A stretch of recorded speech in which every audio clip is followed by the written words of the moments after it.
there's a million questions I can ask here. Like one, you mentioned BJ Penn.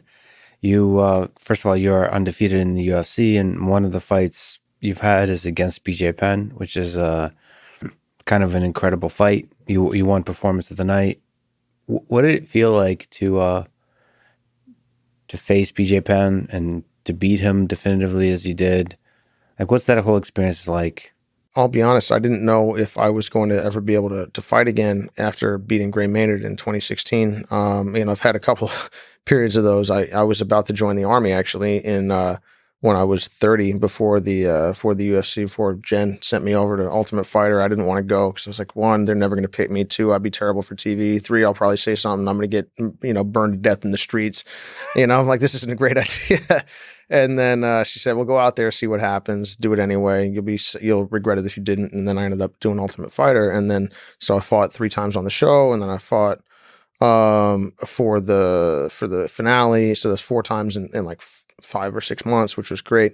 And then it took me a year to get another opponent, and that was Gray Maynard. And then Gray was obviously a very tough guy. Managed to get a good outcome there. Then it took 2 years to fight BJ Penn. And that was, obviously I'm training all the time, every single day, and that never stops. But that was, I'll be honest, like pretty deeply frustrating because, as a human being, as an athlete, I think as an athlete, you die twice. Like you have an athletic peak or area, and then you go on with the rest of your life. But it is a microcosm for the rest of your life. It's like you're seeing the sand tick away in the hourglass or drop away. And you're going, man, these are years between 31, 32, 33. Like I'll be at my best at this time, my absolute best physically. Now, not technically, I'm a lot better now than I was before. And I plan, but at a certain point, you will, unless you're Bernard Hopkins, you will reach diminishing returns. And I guess There's that the long wait. You can feel the clock ticking. Is yeah, frustrating? So why did it take 2 years for BJ? That's the question people ask a lot. It's like, why does nobody want to fight right I now? don't know. They probably think they'll get infected by whatever this is, but Yeah, I don't blame them. But I I wouldn't mean, want to you're a touch him really either. tough opponent. Is the bottom Different. line? I'll say that I'm different. Maybe they perceive that the threat is greater than the reward. I'm hoping that now that we're ranked number 12, in the UFC rankings, that will change. And I know that if we're one more win and then we're in the top 10, that now you're there.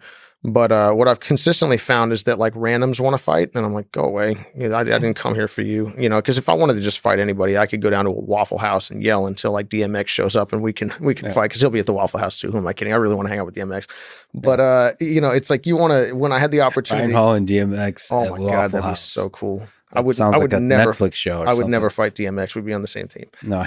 But anyway, it's I guess I accepted fights against. I got asked about Lamas. I said yes. I got asked about Dennis Bermudez. I said yes. Like long periods of time, and they at that time, well, in between 2016 and 2018, I was struggling to have opponents who would sign up, and so I haven't turned down fights. I just said, hey, keep the. I don't care about fighting the randoms, and it's I mean, just you have a successful school. You're a martial artist, broadly speaking. So it doesn't make sense to take fights that aren't like right. that fit a certain kind of trajectory for your career. And that's when BJ Penn, they said, well, BJ's looking for an opponent. I was like, I'm your guy. And I think that, BJ accepted that fight because I'm another jiu-jitsu guy. I don't think he perceived that I was much of a threat on the feet. Yeah. I was able to, it was neat to get it to compete against someone,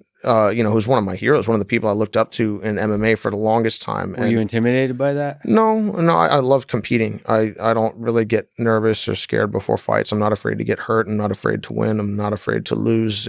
I'm just excited I feel thankful for the opportunity to compete and the opportunity to play when it matters. I just, that's the only time I'm interested in playing anymore is when it matters, when the opposition is, I know that, it's funny because people pick on a lot of some opponents, particularly after the fact. Like if you get a good outcome, well then, of course Lex beat that guy. That guy wasn't that good. I'm like, well, I was, that's after the fact. I get to say that. And also as the person in the ring, BJ Penn has hurt a lot of people in mixed martial arts cage. And I could actually absolutely have been on that list. So it was neat to get to compete against someone that I really respect, someone that I looked up to for a long time, someone who has a great skill set. And also, I went up in weight to fight him at his weight class. He didn't have to come down to mine, which is where he'd Which was taken. lightweight? It was lightweight, yeah. I'm generally a featherweight. I walk around at like 158 pounds.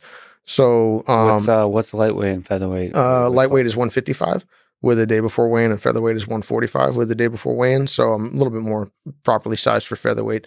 But anyway, I didn't feel like, obviously he was giving up a couple years of age, but I was giving up size and all this other stuff. And it was, I was just excited to have the opportunity to step in against someone like BJ.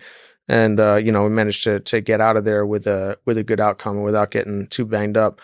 But just it was cool because we tied up on the fence, and just even the second, is when you're rolling with somebody and you touch and you can feel what they're doing. You go, oh man, this guy's really good.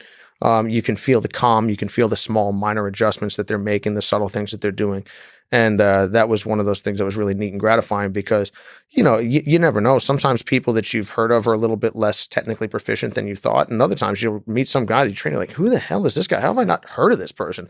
And BJ was exactly, as a jiu-jitsu guy, what I would have thought. And another thing that bugged me about how people reacted after the fight is, basically going, oh, BJ screwed up this, screwed up that. And I'm like, all right, yeah, That's so interesting.